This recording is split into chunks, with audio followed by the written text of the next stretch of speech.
Welcome to the Kaleidoscope of Possibilities, Alternative Perspectives on Mental Health. My name is Dr. Adriana Popescu. I'm a licensed clinical psychologist and leader in the field of mental health, energy psychology, addiction, trauma, and empowerment. In this podcast, we will be exploring mental health from a variety of perspectives, from the spiritual to the shamanic and beyond. What if mental illness isn't everything we think it is? What if everything we see as a pathology is actually a possibility? What else is possible with mental health? Hi, everyone, and welcome to another episode of Kaleidoscope of Possibilities. I'm your host, Dr. Adriana Popescu, and I am so excited and privileged to have as our guest today, Dr. Dawson Church. He is an award-winning science writer with 3 best-selling books to his credit. His first book, The Genie in Your Genes, was the first book to demonstrate that emotions drive gene expression. In his next book, Mind to Matter, he showed that the brain creates much of what we think of as objective reality. And his most recent book, which was just released, is called Bliss Brain, and it demonstrates that peak mental states rapidly remodel the brain for happiness. He's conducted dozens of clinical trials. He's the founder of the National Institute for Integrative Healthcare to promote groundbreaking new treatments. He shares how to apply the breakthroughs of energy psychology to health and personal performance through EFT Universe, one of the largest alternative medicine sites on the web. Welcome, Dawson. Adriana, I'm so happy to be here. I'm so happy I know you and I love your work. So I'm so glad we're going to have a chance to share today. Yes, I'm so grateful. I got to take a workshop with Dawson a few years ago, an EFT workshop, and we've also connected through the energy psychology conferences. Yeah. What a gift. I mean, you've been such a huge contribution to the field of energy psychology and all of this really cutting edge, innovative stuff. But tell us first a little bit more about your story. How did you even find your way to this work? By being utterly and completely miserable, Adriana. No, I'm not utterly completely miserable now. I wake up every morning and I woke up this morning, I meditated for about an hour, I went for a bike ride, and then we have some of our kids and grandkids have been evacuated, so we have a full house. So I got up early before everyone began their day and had a chance with that hour to myself, took a bike ride through nature, just my heart overflowing with gratitude and happiness, actually just riding down this beautiful country lane on my mountain bike and actually crying in tears. Just my heart was so full of love and happiness, I didn't even know what to do with it all. It's like, what do you do with all this love and happiness? So that's me today. That was definitely not me 50 years ago.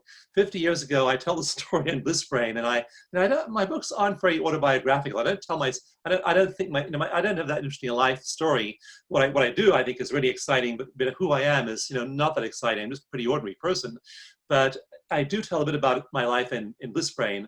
And 50 years ago, I was a teenager, and I had this really pivotal moment I talk about in Bliss Brain when I was 15 years old, and I was in a hotel with a full-length mirror in the hallway.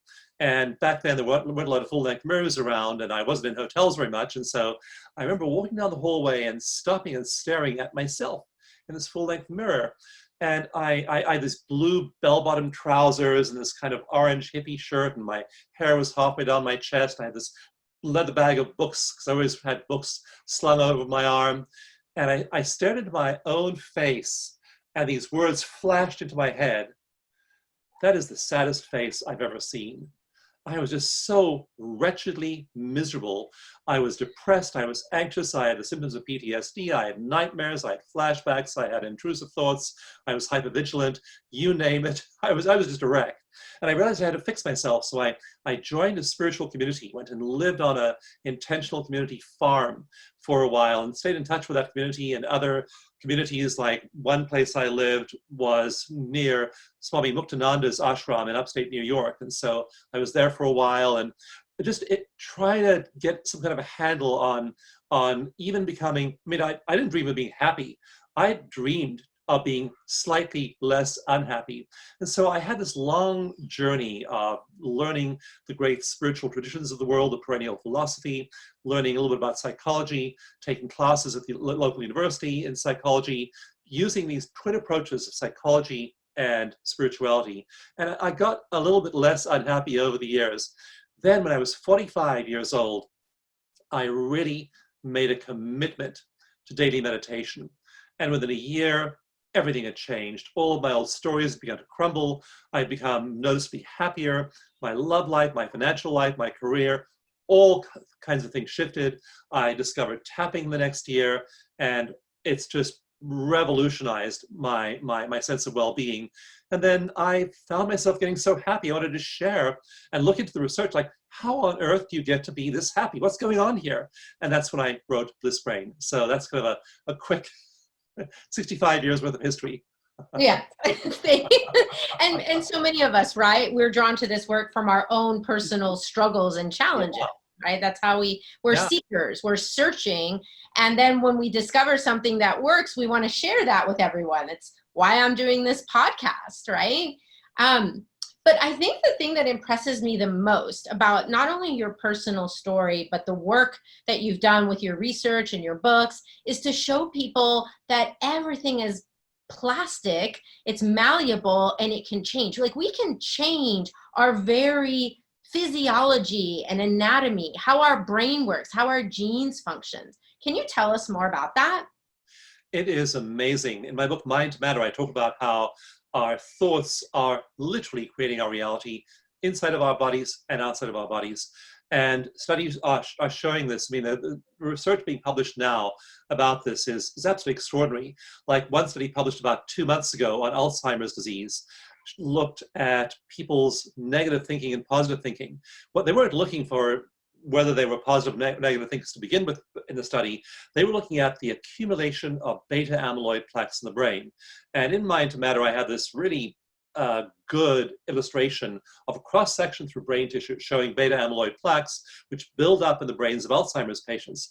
And so our neurons fire in these neural bundles, and then if they get interrupted by something, they can't get through that obstacle. And the obstacle in the brain in Alzheimer's is these really gooey, sticky, they're kind of like bubble gum on the brain. And these are the beta amyloid plaques, and they build up over time. And in this study, just astonishing study, they were looking at all the factors contributing to the buildup of beta amyloid plaques in the brains of Alzheimer's patients. And they found the single biggest correlation was between negative thinking and beta amyloid plaques. And the more negative thinking you did, the more beta amyloid plaques were being deposited in your brain. I mean, we are literally creating our health, our well-being. And I'm not saying that's the only thing that's happening there. I mean, there's a genetic predisposition to Alzheimer's, but it's triggered by something. And that something is stress, is negative thinking. So we are creating these realities internally, and then we're creating some externally. My favorite study when it comes to external reality, there are a lot of studies showing that we create our external reality around us. And in Mind to Matter, I tell a bunch of stories about people who created, $1 million, who created the love of their life, who created their ideal house. People create all these things in their minds first, and then in outside reality. But one of the coolest pieces of evidence in terms of outside reality was a study by a man who has a long track record of cancer healing and has done it. There have been a lot of randomized controlled trials of his ability to kind of embody healing intention, hold his hands out, and then cancer tumors disappear.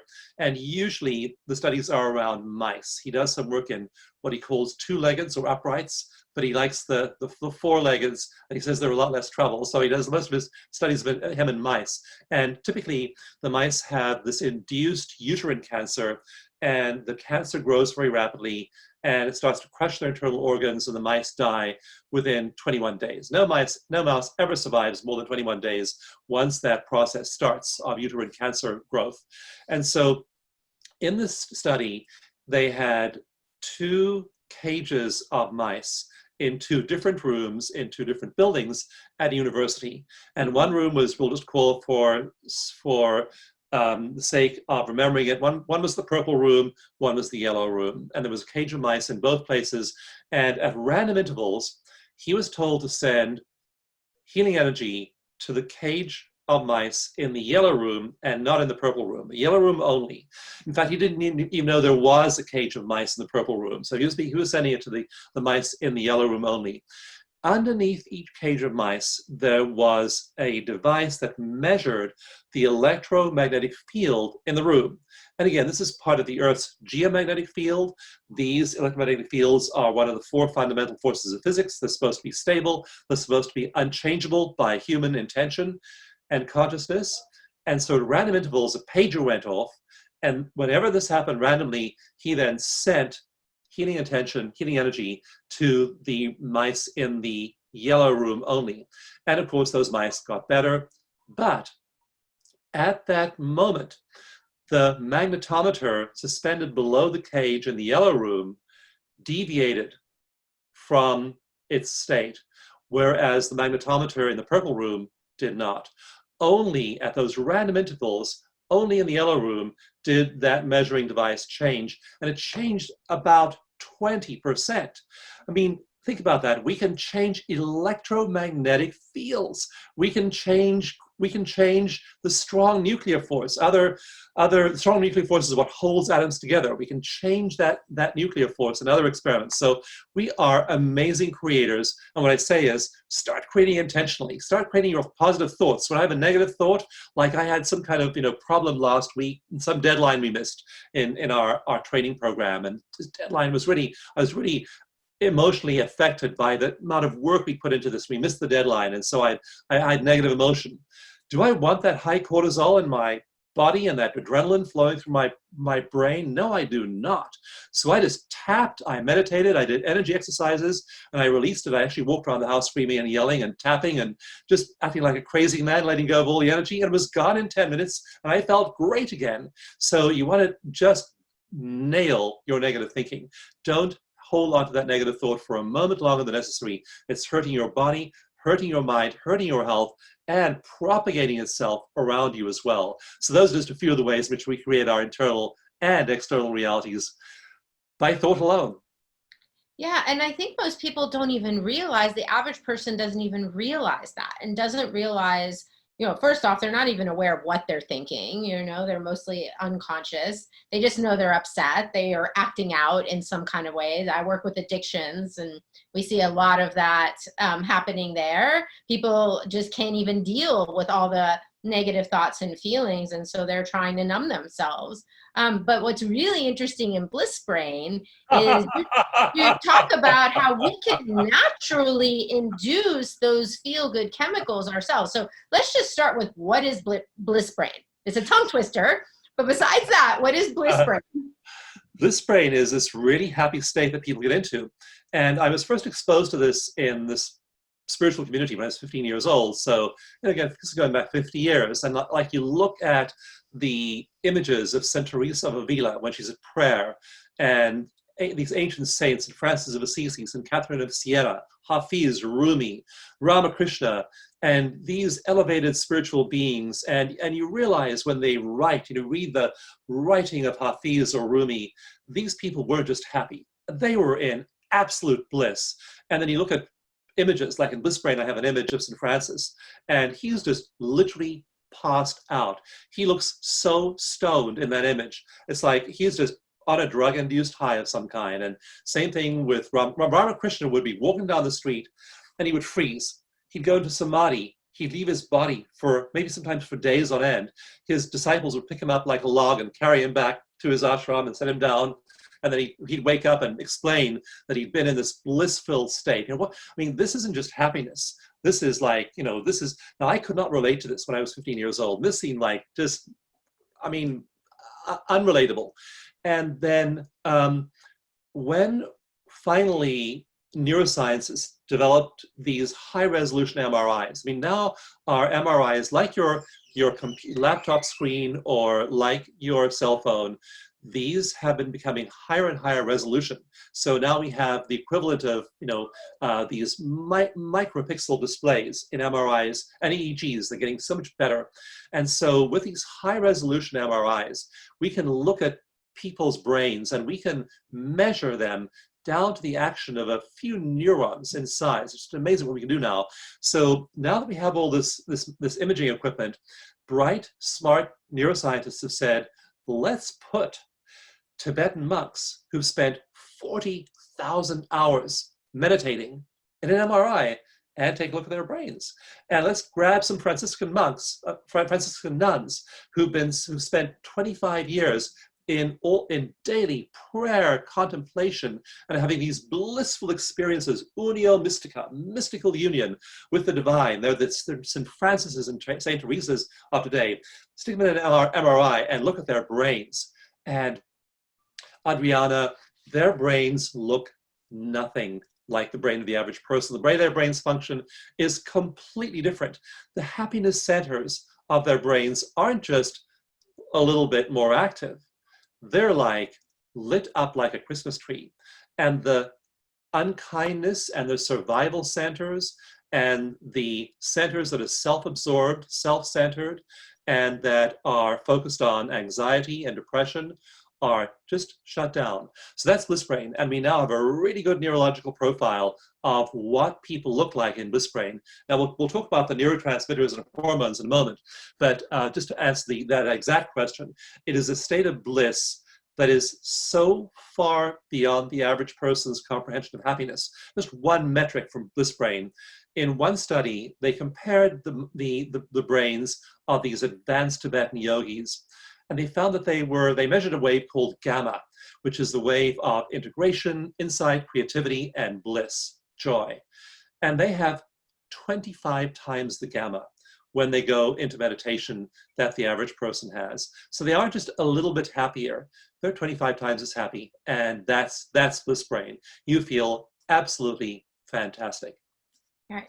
So you're really talking about ecstatic states, right? And I thought what was so interesting is, like you say, we can now scientifically measure with, biochemical markers and with brain waves and what parts of the brain are lit up, when people are not just meditating, but just in their like regular waking state. But what's really interesting to me is that it didn't matter what spiritual tradition or what practice these people were doing, the profiles of their brains all look the same.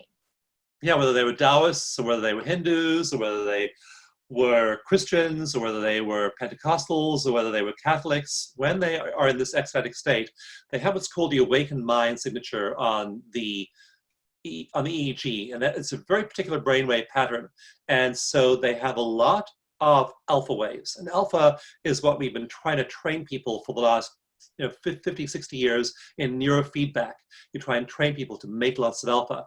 They also have a larger amount than normal of theta and delta, the two slowest waves. They also have almost no beta, which is the wave of conscious thought and also stress and worry. So that beta goes away, lots of alpha, plenty of theta and delta, and then flashes and often sustained amounts of that gamma. So we built this profile of what the awakened mind looks like. So once we've looked at these yogis and seen what they do, we're now really focused on training people to get into the awakened mind quickly. And we find they can, if you give them the right instructions. Like in Bliss Brain, I give people 7 steps of this method called eco-meditation. And I just stumbled on it like in 2008, 2009, because I was no good at meditating. And I'd never been able to close my eyes and still my mind. I still can't. But I can breathe in a certain pattern and I can relax certain muscles, and these put you into that deep, profound state, and it puts novices into the awakened mind, and it puts them there quickly. Like on the very first day, I do 7-day retreats, meditation retreats, and on day 1, it takes people, 6, 7, 8, 9, 10 minutes, but in 10 minutes, they're in a full-blown awakened mind experience usually. Now, by the end of the retreat, we hook people up to an EEG again, and we measure how long it takes them to get to the awakened mind. And so in chapter 1 of Bliss Brain, I have one section of the book called From 50 Years to 50 Seconds, because at the last retreat, as I was finishing the book, we hooked one woman up, and at the end of the 7 days, we measured her time into Bliss Brain, time to actually evoke the awakened mind. Again, usually Andrew Newberg meditation studies finds that it takes people 20 to 40 minutes to hit Bliss Brain. So that yogi sits down, meditator sits down, does the right things, and usually 20 minutes to 40 minutes later, they have the awakened mind. We're able to get people there now in the first 10 minutes. And then we have this one woman, the last day of the retreat, we hooked her up to the EEG, had her close her eyes, do the 7 steps. She was there in 47 seconds to a full-blown mystical experience. So that's why that part of the book is called 50 years. That's how long it took me to figure all this stuff out, to 50 seconds. How quickly we can get people there now with these evidence-based methods.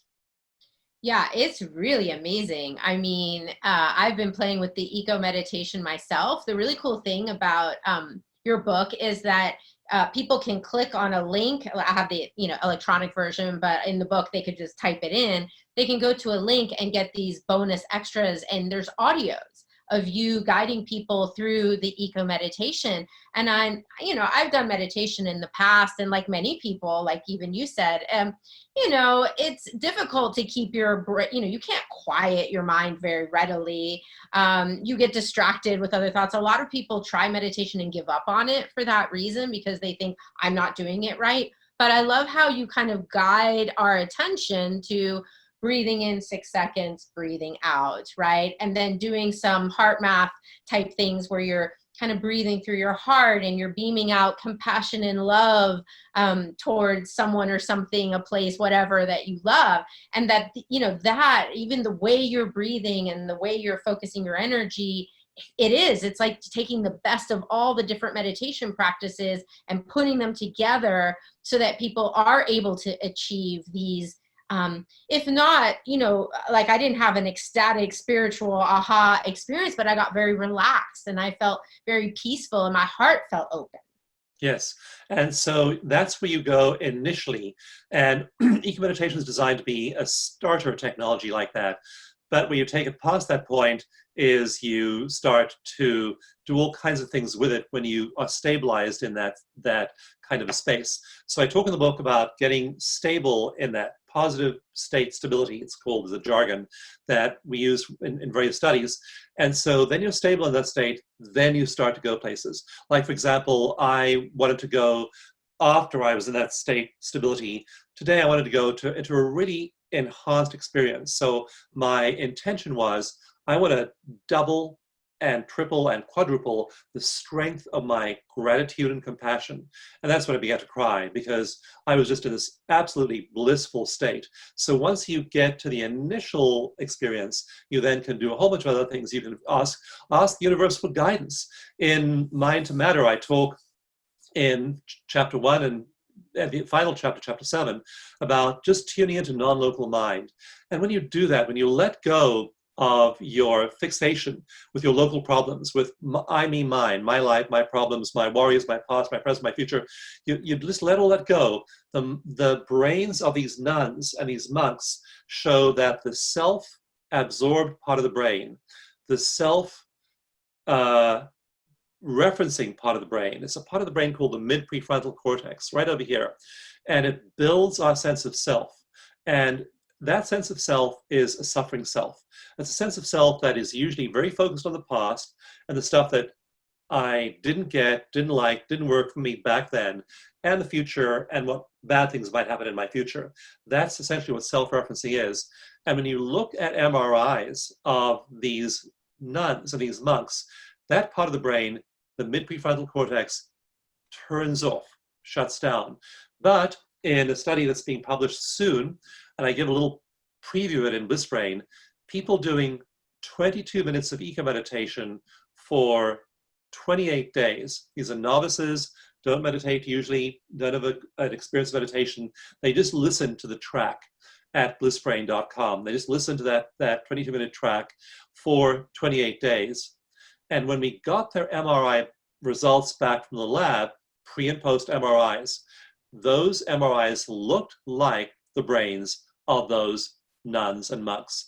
their prefrontal cortex, the mid-prefrontal cortex, had shut down, just like those nuns and monks. One thing we also found, which we haven't quite figured out yet, is their dorsolateral prefrontal cortex in the left hemisphere shut down as well. And that's an unusual finding, which we haven't figured out how to interpret yet. That's the real thinking brain. That's the most active part of the reality construction machine shut down. And then, so these two parts of the brain shut down, and then one part of the brain just lit up in both the left and right hemisphere, and that was the insula, a part of the brain that has to do with compassion, helps us feel the feelings of others. So gratitude, compassion, happiness is linked to insula activation, and the insulas are these novices, no, not meditators, just after doing this for a month, their insulas were just lit up like Christmas trees. It was beautiful to behold. So these states they're available to these mystics who've spent 10,000 hours, and the people who spend 10 minutes or 20 minutes doing this every day for a month, they get there too. It's amazing. It really is. And I think, again, coming from my clinical experience working with so many people with drug and alcohol addiction, that's really what people are seeking, right? A lot of people with drugs and alcohol, they do have these blissed out experiences. I mean, all the way back, throughout time, but, like in the 60s with LSD and all of that. So there's this neurochemical aspect that I would love for you to talk about in these seven neurochemicals that, we can get through an external agent like taking a drug, but that our brains can naturally create themselves. And that people just don't know. Even neuroscientists, I find, are really not aware of the drug analogy here.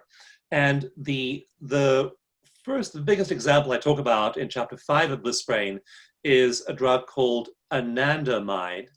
And it's also called the Bliss molecule. And it has the same molecular structure as THC, which is the active ingredient in marijuana.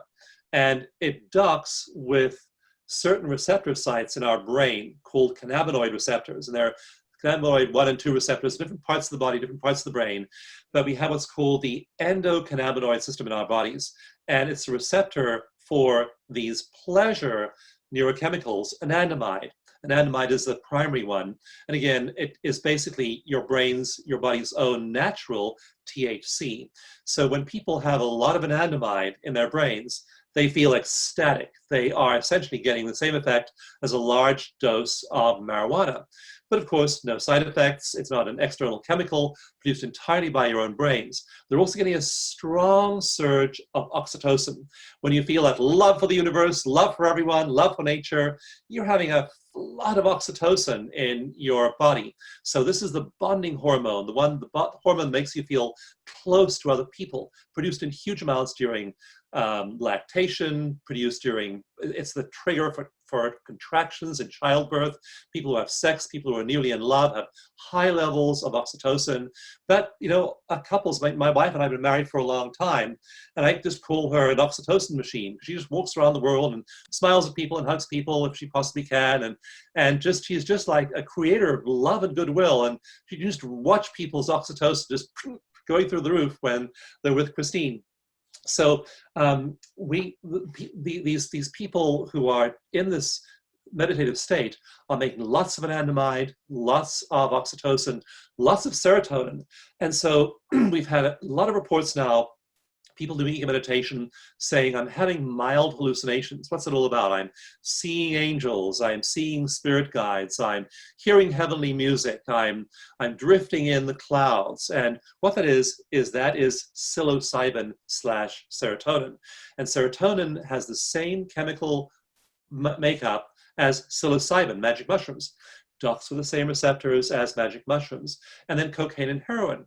Cocaine and heroin activate the dopamine system in the brain, the reward pathway. So does alcohol, so does smoking. So essentially, St. Francis, blissed out there, St. Teresa blissed out, Ramakrishna, Rumi, all these guys are basically, it's like they've taken acid and marijuana and magic mushrooms and cocaine and heroin. And that's why they look so totally stoned. And that's also why with eco meditation, when you finish, like I went for a bike ride this morning because I couldn't go and do a spreadsheet. I couldn't go and do a complex calculation. I couldn't peer review a paper. I couldn't do anything like that. I was just too stoned. So what I could do is take a bike ride through nature and cry. That was like the most I could handle. But right then was staying balanced on my bike for an hour, or riding a few miles, and just weeping with gratitude and wonder at the mist all around me. Like, you look at the mist, and it's like the most beautiful thing you've seen. You feel your breath, and it's like you feel the miracle of being alive. And those people who are trying to find happiness somewhere else by ingesting a drug like marijuana or LSD or psilocybin or whatever, they just don't know. They got it all inside already. It's all there inside your internal biochemistry. And like in your work, if you can get people, basically, if you have an addictive personality, I have a highly addictive personality. I mean, I was addicted to everything I could get addicted to early on in life, and I still am, except now that I'm addicted to getting it from meditation and from love and from the universe. And so you want to take addictive personalities who are looking for heroin or alcohol or cocaine or whatever their drug of choice is, and let them know they can get unlimited amounts of it endogenously inside their own heads. And it's through meditation. And once you transfer your addictive personality from seeking an external substance to that internal high, it's a wonderful thing. You have no side effects, you have no hangover, and you have an inspired, blissful life. So that really, I think, I'm hoping that this will become a regular part of addiction counseling. Just sit here with your headphones on, do this super simple meditation, and see what happens to your brain. The chances are you're going to find the bliss you've been looking for in that external source of a drug. Amazing. Now, with addiction, there's this other issue I want to talk about that you have a lot of personal and professional experience with, which is trauma. So many people who have addictions, part of the reason they're seeking those external agents is to make themselves feel better because they have experienced horrific things that have altered the way their brain functions, maybe altered the way their genes are functioning. What do those people do? Yeah, I wrote 2 books about trauma, and I've done a lot of training, like the EFT 4-day professional workshop where I met you. That's a training, and a lot of it is to do with trauma. And so people get traumatized, and it doesn't mean you have PTSD. It's not like you have full-fledged diagnosable clinical levels of PTSD, but research shows that even mild parental neglect can result in mild traumatization, and many people will carry those scars with them throughout their lives. And so you have to address that. One of the real problems with the spiritual community that I joined when I was 15 years old, and the spiritual work I was doing, is that the teaching there was transcendence. We can transcend our ego. We can transcend our addictions. We can transcend our earthly wounds and move into this exalted state. And that research shows that is not true. That does not work that way. You have to deal with the traumatized self. So you have to go there. There's just no way around it. You can't jump over it. If you try and leap over it, it becomes the dark side. It becomes the shadow self, and it'll hurt you. So trauma treatment is an essential part of this journey. So you have to both feel the happiness. Now, it's worth just doing Bliss Brain and doing that wonderful addiction experience a few times, so you know it's possible. Just so you know it's possible. But then, if you have been traumatized, even mildly, maybe majorly, you need to then go do your trauma work. And I'm playing around now with creating a practical program where people actually do this. I haven't got it launched or designed yet. I'm looking at really advanced meditation techniques to help people get to the happy state first. And then number 2, they're going to do a trauma course, and they're going to do it with a trained professional. They won't do it alone, because you know as well as I do that you don't want to go and deal with your trauma without an expert there who's going to be there for you in case you have a flashback, a nightmare, you get overwhelmed, you have an ab reaction. So it's necessary to go in there and deal with your trauma. So experience happiness, number 1, do the meditation. Number 2, work with somebody. If you have PTSD or you've been severely traumatized, or if you get overwhelmed, work with a professional, work with somebody who knows the territory. And then once you've cleared that, And again, in research, studies of EFT show that it doesn't take long. It takes between 3 and 10 sessions. Even people with complex developmental trauma often see marked progress in those 10 sessions. May take more, but again, the research is 3 to 10 sessions, and you clear the trauma.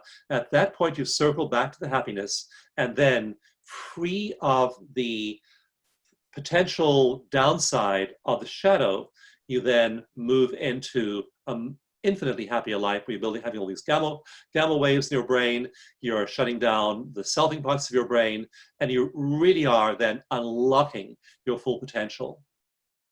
Yeah, and that offers hope for people, right? Because I think a lot of people who've experienced trauma, especially complex trauma, lifelong trauma, recurrent events over and over again, they have a sense that this will always be with them and that they're never going to be able to get over it. And we know that's not true. I would love to hear more. I really consider you such an expert in EFT, emotional freedom techniques. Could you tell us more about that and how that works to help people heal from trauma? Yeah, and it's striking how good EFT is at that. And EFT is a lot of research on EFT. There are over 100 clinical trials of EFT. So there's a lot of research on EFT for depression and anxiety and phobias and other kinds of problems. But its efficacy for PTSD is just stunning. Like before, the American Psychiatric Association did a literature review in 2006 of all the trauma treatments there were, all the research that there was in the world published on trauma, and they came to the conclusion that PTSD, in their words, was an intractable, treatment-resistant condition. In other words, you got trauma, you'll always have trauma. They did not paint any kind of light at the end of the tunnel, and that's not very long ago. So now we have EMDR, we have EFT, we have somatic experiencing, we have yoga therapy, we have all these therapies, and they can deal with trauma. EFT especially is so quick. And so it combines elements of cognitive therapy with elements of exposure therapy, where you remember the bad stuff, and it brings in the ancient energy techniques from acupuncture. So rather than using acupuncture in the form of needles, it uses acupressure in the form of tapping on acupuncture meridians like this. And you just tap while you think about the bad stuff, while you focus on self-acceptance. And the remarkable thing is that research shows that people's levels of those trauma symptoms, like hypervigilance, like avoidance, like flashbacks, like nightmares, those symptoms drop by an average of 65% over the course of those first 6 sessions. They drop by a lot, and then they level off and remain stable thereafter. So EFT is combining these modern techniques like behavior therapy, like exposure therapy, with ancient techniques like acupressure and the meridian flows. And when you tap and think about the bad stuff, what happens in the brain is that, now if you think about the bad stuff without tapping, then you light up all those neural pathways again. And if you light them up again and again and again and again, they get bigger and stronger and better able to communicate. So traumatized people tend to get worse over time as those neural bundles get bigger and faster. So that's called re-traumatization.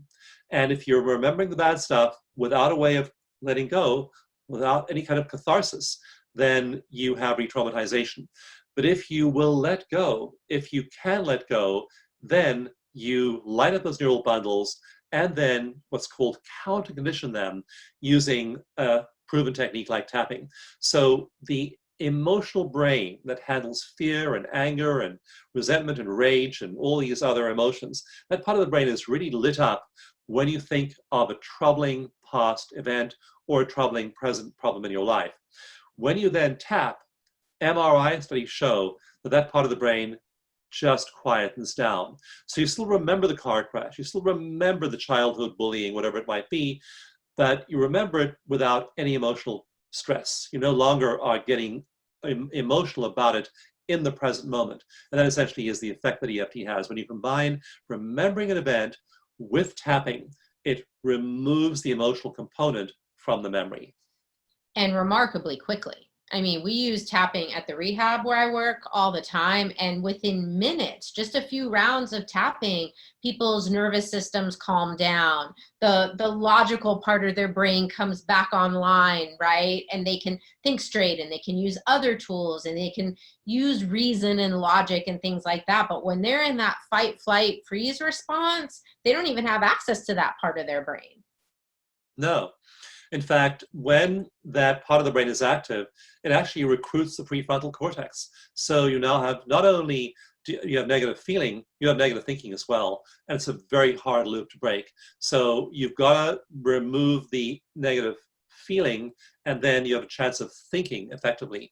But you can't think straight. In fact, I have one I may have shown this to you in the workshop, but I have one little video of human cells and what happens when you get stressed. And the capillaries in your brain just shrink. They shrink about 70 or 80%. They shrink dramatically in your prefrontal cortex as the blood flows into your muscles of fight or flight. So when you're upset, when you're angry, when you have any negative emotion, your ability to think is compromised, and you can't figure out a good way of living your life. So it's really, really important. In Bliss Brain, there are 4 different networks in what I call the enlightenment circuit that we find active in the brains of these yogis, these adepts. And the first thing I say is, the first of those circuits you have to learn to activate is the emotion control circuit. Unless you can control negative emotion, it is almost impossible to have a happy life. So that's what comes first. Wonderful. So I want to let some of our viewers and listeners know about some of the resources that you have out there. You have a website called EFT Universe, and it's just a treasure trove of everything related to EFT. Can you tell us more about what people can find? That's where I always send clients, when they want to find out more. What can they find on EFT Universe? You'll go to the research page, research.eftuniverse.com. That's a great page because we keep all the newest research updated there. And so you want to use a look at that, and just look at the stories as well. Type in, like I had somebody recently on a call say, has anyone ever used EFT for trichotillomania? It's like, what is trichotillomania?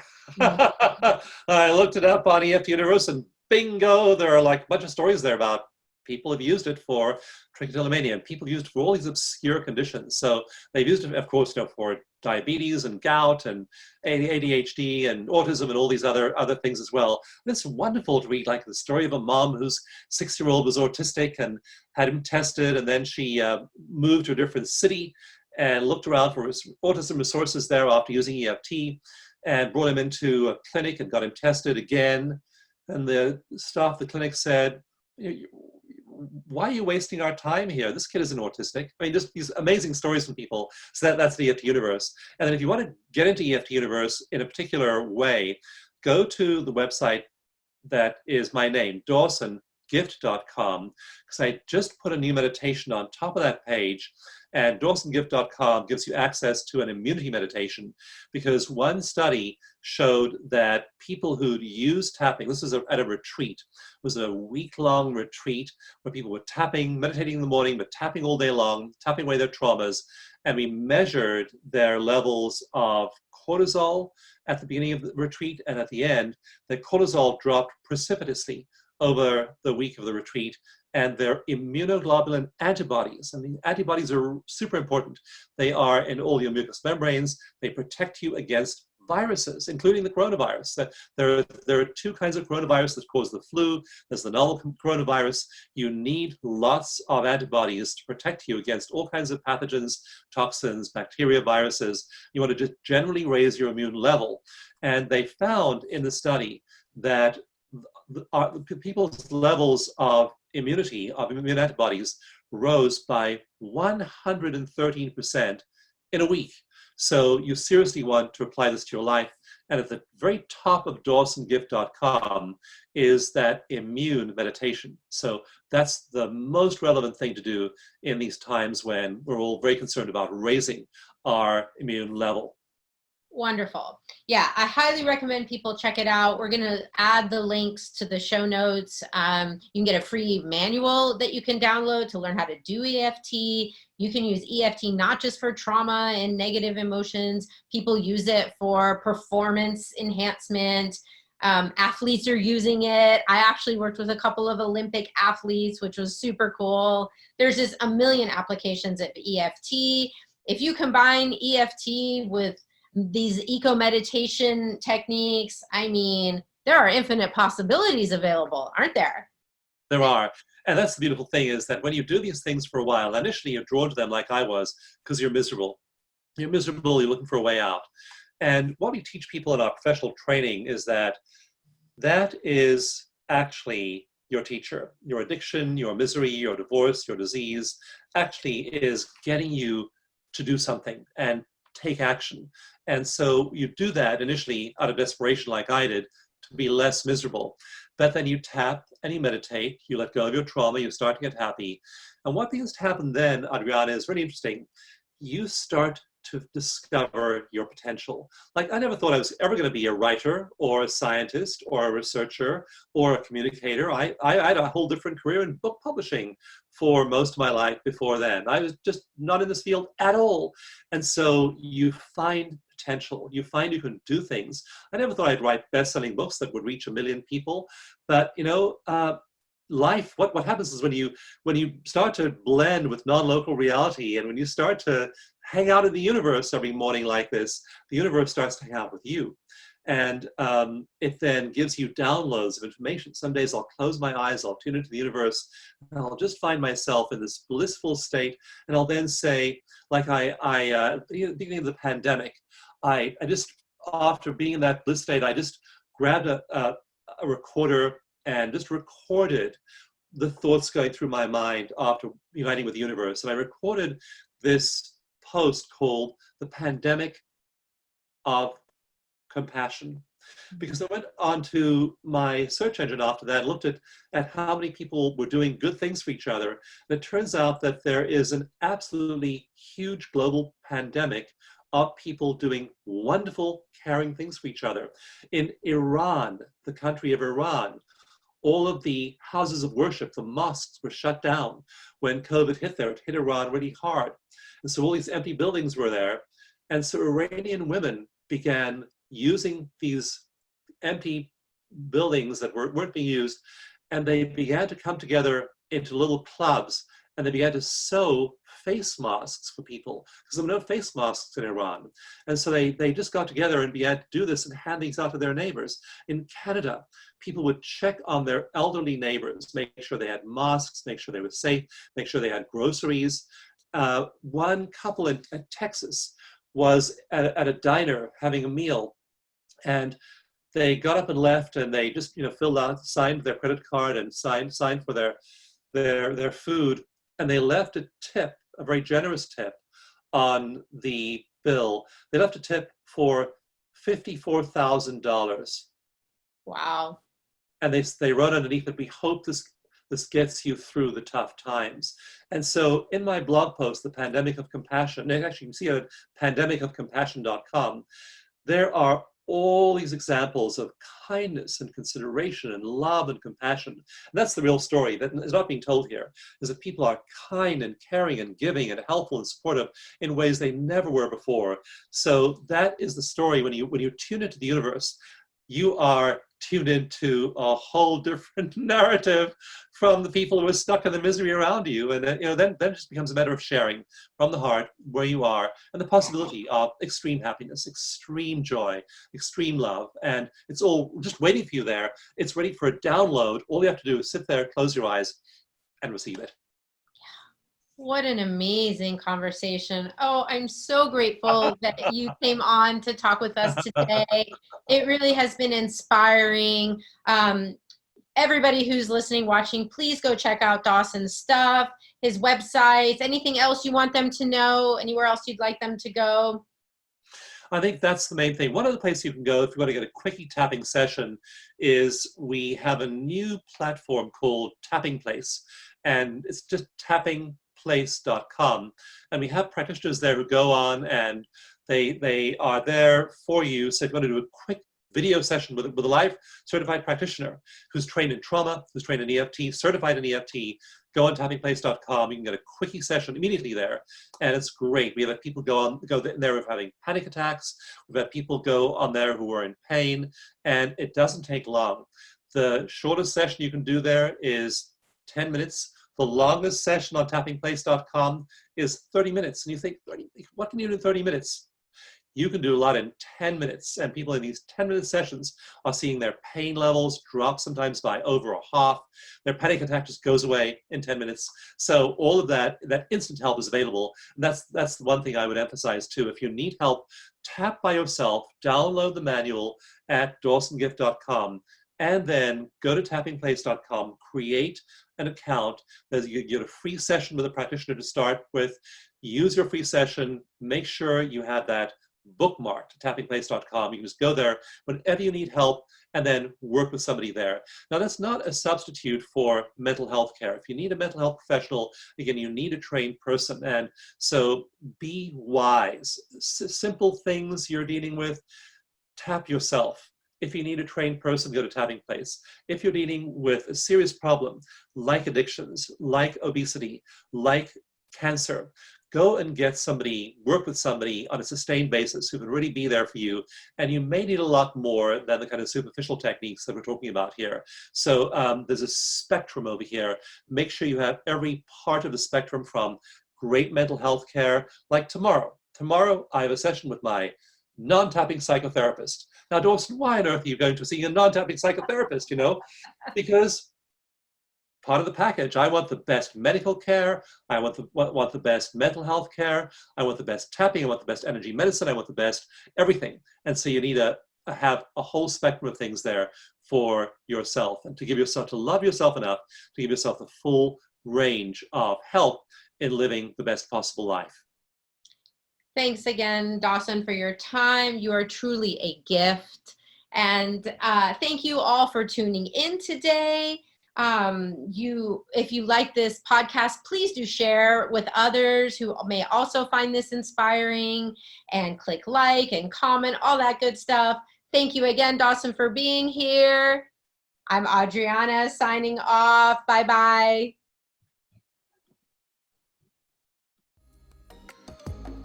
Thank you for joining me for this episode of Kaleidoscope of Possibilities, Alternative Perspectives on Mental Health. This has been Dr. Adriana Popescu. If you enjoyed this episode, please like and subscribe and share with others.